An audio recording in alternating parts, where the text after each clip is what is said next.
আপনাদের সামনে হাজির হয়েছি। আপনারা সবই জানেন এবং বুঝেন আমরা আমাদের জীবন দিয়ে চেষ্টা করেছি, কিন্তু দুঃখের বিষয় আজ ঢাকা, চট্টগ্রাম, খুলনা, রাজশাহী, রংপুরে আমার ভাই রক্তের রাজপথ চঞ্চিত হয়েছে। আজ বাংলার মানুষ মুক্তি চায়, বাংলার মানুষ বাঁচতে চায়, বাংলার মানুষ তার অধিকার চায়। কি অন্যায় করছিলাম? নির্বাচনের পরে বাংলাদেশের মানুষ সম্পূর্ণভাবে আমাকে আওয়ামী লীগকে ভোট দেন। আমাদের ন্যাশনাল অ্যাসেম্বলি বসবে, আমরা সেখানে শাসন সংশোধন করব এবং এই দেশকে আমরা গড়ে তুলবো। এদেশের মানুষ অর্থনৈতিক, রাজনৈতিক, সাংস্কৃতিক মুক্তি পাবে। কিন্তু দুঃখের বিষয়, দুঃখের সঙ্গে বলতে হয় 23 বছরের ইতিহাস বাংলার অত্যাচারের, বাংলার মানুষের রক্তের ইতিহাস, 23 বছরের ইতিহাস, ইতিহাস, বাংলার ইতিহাস, এদেশের মানুষের রক্ত দিয়ে রাজপথ রঞ্জিত করার ইতিহাস। 1952 সালে রক্ত দিয়েছি, 1954 সালে নির্বাচনে জয়লাভ করেও আমরা গদিতে বসতে পারি নাই। 1958 সালে আইয়ুব খান মাশাআল্লাহ করে 10 বছর পর্যন্ত আমাদের গোলাম করে রেখেছে। 1966 সালে 6 দফা আন্দোলন করে আমার ছেলেদের গুলি করে হত্যা করা হয়েছে। 1970 আন্দোলনে আইয়ুব খানের পতন হওয়ার পরে যখন ইয়াহিয়া খান সরকার নিলেন, তিনি বললেন দেশের শাসনতন্ত্র দেবেন, গণতন্ত্র দেবেন, আমরা মেনে নিলাম। তারপর অনেক ইতিহাস হয়ে গেল, নির্বাচন হলো। আমি প্রেসিডেন্ট ইয়াহিয়া খান সাহেবের সঙ্গে দেখা করেছি। আমি শুধু বাংলা নয়, পাকিস্তানের মেজরিটি পার্টির নেতা হিসাবে তাকে অনুরোধ করলাম 15 ফেব্রুয়ারি তারিখে আপনি জাতীয় পরিষদ অধিবেশন দেন। তিনি আমার কথা রাখলেন না, তিনি রাখলেন ভুট্টো সাহেবের কথা। তিনি বললেন গত সপ্তাহে মাস হবে। আমরা বললাম ঠিক আছে, আমরা অ্যাসেম্বলিতে বসবো। আমি বললাম অ্যাসেম্বলির মধ্যে আলোচনা করব। এমনকি আমি পর্যন্ত বললাম যদি কেউ ন্যায্য কথা বলে, আমরা সংখ্যায় বেশ হলেও একজন যদি অসুখ হয় তার ন্যায্য কথা আমরা মেনে নেব। জনাব ভুট্টো সাহেব এখানে ছিলেন, আলোচনা করলেন, বলে গেলেন যে আলোচনার দরজা বন্ধ না, আরো আলোচনা হবে। তারপর নেতৃবৃন্দের সাথে আলাপ করলাম, আপনারা আসুন বসুন, আমরা আলাপ করে শাসনতন্ত্র তৈরি করি। তিনি বললেন পশ্চিম পাকিস্তানের মেম্বাররা যদি এখানে আসে তাহলে কষাই খাওয়াবে, যদি কেউ অ্যাসেম্বলিতে আসে তাহলে পেশোয়ার থেকে করাচি পর্যন্ত দোকান জোর করে বন্ধ করা হবে। আমি বললাম অ্যাসেম্বলি চলবে। তারপরেও অ্যাসেম্বলি বন্ধ করে দেওয়া হলো। এই নিয়ে প্রেসিডেন্ট হিসেবে অ্যাসেম্বলি ডেকেছিলেন। আমি বললাম যে আমি যাবো। ভুট্টো সাহেব বললেন তিনি যাবেন না।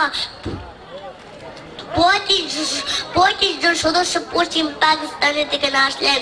তারপর বন্ধ করে দেওয়া হলো, দৌড় দেওয়া হলো বাংলার মানুষকে, দৌড় দেওয়া হলো আমাকে, বন্ধ করে দেওয়ার পরে দেশের মানুষ প্রতিবাদ মুখর উঠলো। আমি বললাম শান্তিপূর্ণভাবে আপনারা হরতাল পালন করেন। আমি বললাম আপনারা কারখানা সবকিছু বন্ধ করে দেন। জনগণ সারা দিল, আপন ইচ্ছায় জনগণ রাস্তায় বেরিয়ে পড়লো। তারা শান্তিপূর্ণভাবে সংগ্রাম চালিয়ে যাওয়ার জন্য স্থির প্রতীক্ষাবদ্ধ হলো। কি পেলাম আমরা? যে আমার পয়সা দিয়ে অস্ত্র কিনেছি ওই ছোট্ট আক্রমণ থেকে দেশকে রক্ষা করার জন্য। আর সেই অস্ত্র বাবা উঠে আমার দেশের গরিব দুঃখী নিরস্ত্র মানুষের বিরুদ্ধে তার বুকের পরে হচ্ছে গুলি। আমরা পাকিস্তানের সংখ্যাগুরু, আমরা যখন এই বাঙালির ক্ষমতায় যাওয়ার চেষ্টা করছি তখন তারা আমাদের ছাপিয়ে পড়ছেন।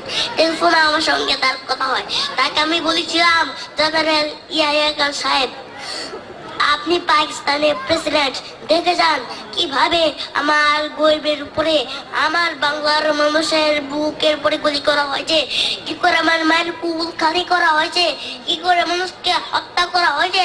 আপনি আসুন, দেখুন, বিচার করুন। তিনি বললেন আমি নাকি স্বীকার করছি যে 10 তারিখে রাউন্ড টেবিল কনফারেন্স হবে। আমি তো আগে বলছি কিসের রাজনীতিক, কার সাথে বসবো? যারা আমার মানুষের বুকের রক্ত নিচ্ছে তাদের সাথে।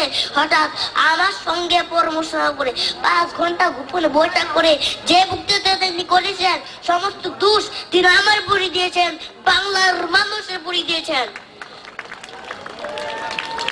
ভাইরা আমার, 25 তারিখে সামনে কল করছেন, রক্তের দাগ শুকায় নাই। আমি 10 তারিখে বলে দিয়েছি ওই শহীদের রক্তের উপর দিয়ে পারা দিয়ে আর কিছুতে মুজিবুর রহমান যোগদান করতে পারে না। আর সামনে কল করছেন আবার দেওয়াই মানতে হবে প্রথম সামরিক আইন বাসর উজ্জ্ব করতে হবে, ক্ষমতা হস্তান্তর করতে হবে, তারপরে বিবেচনা করে দেখবো আমরা অ্যাসেম্বলিতে বসতে পারবো না। এর পূর্বে অ্যাসেম্বলিতে বসতে আমরা পারি না। আমি প্রধানমন্ত্রী তো চাই না, আমি দেশের মানুষের অধিকার চাই।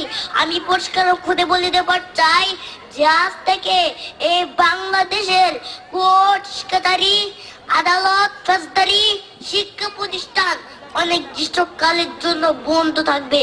গরিবের যাতে কষ্ট না হয়, যাতে আমার মানুষ কষ্ট না করে, সেই জন্য অন্যান্য সিন্ধু আছে, এগুলো হরতাল কাল থেকে চলবে না। রিক্সা গাড়ি চলবে, ট্রেন চলবে, রম চলবে। শুধু সেক্রেটারিয়েট নামে সুপ্রিম কোর্ট, হাইকোর্ট, জজ কোর্ট, তিনি গভর্নেন্স দপ্তরগুলো অবদা কোনো কিছু চলবে না। 28 তারিখে কর্মচারীরা বেতন নিয়ে আসবেন। এরপরে যদি বেতন দেওয়া না হয়, আর যদি একটা গুলি চলে, আর যদি আমার লোকের পর হত্যা করা হয়, তোমাদের কাছে আমার অনুরোধ রইল প্রত্যেক ঘরে ঘরে দুর্গ করে তুলো। তোমাদের যা কিছু আছে তাই নিয়ে প্রস্তুত থাকো, শত্রুর মোকাবেলা করতে হবে। আমরা ভাতে মারবো, আমরা পানিতে মারবো, তোমরা আমার ভাই, তোমরা বেরকে থাকো, কেউ তোমাদের কিছু বলবে না। কিন্তু আর আমার বুকের পর গুলি চালানোর চেষ্টা করো না। 7 কোটি মানুষকে দাবায় রাখতে পারবে না। আমরা যখন মরতে শিখেছি তখন কেউ আমাদের দাবাতে পারবে না। মনে রাখবা, রক্ত যখন দিয়েছি রক্ত আরো দেবো। এদেশের মানুষকে মুক্ত করে ছাড়বো ইনশাল্লাহ।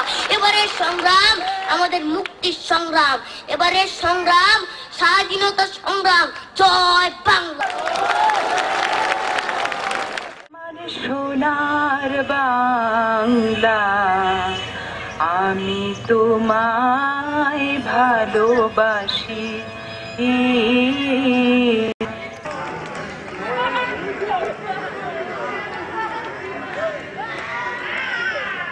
আমার আজ দুঃখ ভারাক্রান্ত মন নিয়ে আপনাদের সামনে হাজির হয়েছি।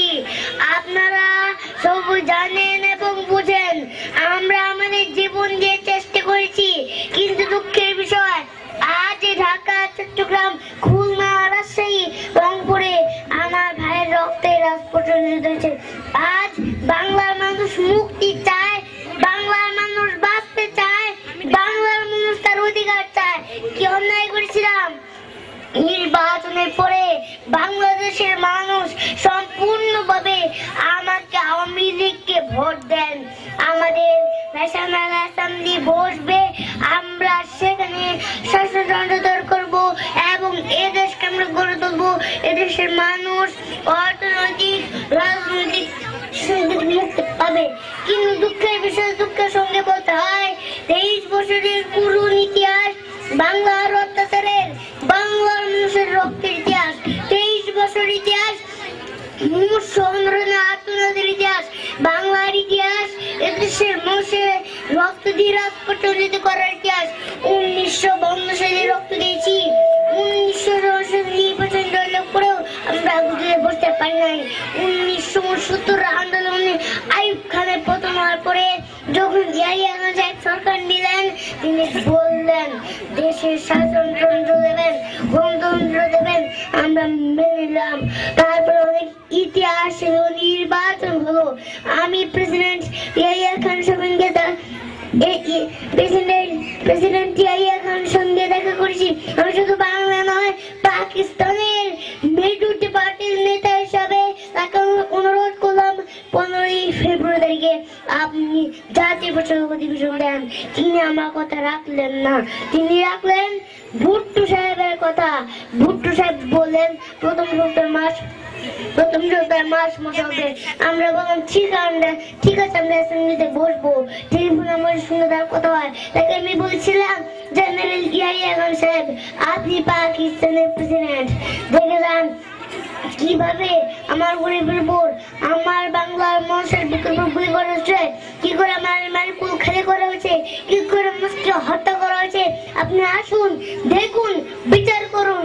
হঠাৎ আমার সঙ্গে পরামর্শ না করে 5 ঘন্টা গুপ্ত বৈঠক করে যে বক্তৃতা তিনি করেছেন, সমস্ত দোষ তিনি আমার উপরে দিয়েছেন, বাংলার মানুষের উপরে দিয়েছেন। ভাইরা আমার, 25 তারিখে আপনি কল করেছেন, রক্তের দাগ শুকাই নাই। আমি 10 তারিখে বলে দিয়েছি শুধু রক্ত পড়ছে, আর কিছুদিন মুজিবুর রহমান যোগদান করতে পারে না। আপনি কল করেছেন, আমার দাবি মানতে হবে। প্রথম, সামরিক আইন রুজু করতে হবে, সমস্ত সামরিক বাহিনীর লোকদের ব্যারাকে ফেরত নিতে হবে, যাভাবে হত্যা করা হয়েছে তা তদন্ত করতে হবে, আর জনগণের প্রতিনিধির কাছে ক্ষমতা হস্তান্তর করতে হবে। তারপরে বিবেচনা করে দেখবো আমরা অ্যাসেম্বলিতে বসতে পারবো কি পারবো না। এর পূর্বে অ্যাসেম্বলিতে বসতে আমরা পারি না। আমি প্রধানমন্ত্রী চাই না, আমরা দেশের মানুষের অধিকার চাই। আর যদি একটা গুলি চলে, আর যদি আমার লোককে হত্যা করা হয়, তোমাদের কাছে অনুরোধ রইল, প্রত্যেক ঘরে ঘরে দুর্গ করে তোলো, তোমাদের যা কিছু আছে তাই নিয়ে প্রস্তুত থাকো। শত্রু মোকাবেলা করতে হবে। আমরা ভাতে মারবো, আমরা পানিতে মারবো, তোমরা আমার ভাই, তোমরা কেউ তোমাদের কিছু বলবে না, কিন্তু আর আমার গুলি চালানোর চেষ্টা করো না। 7 কোটি মানুষকে দাবা রাখতে পারবে না। আমরা যখন মূর্তি শিখেছি তখন কেউ আমাদের দাবাতে পারবে না।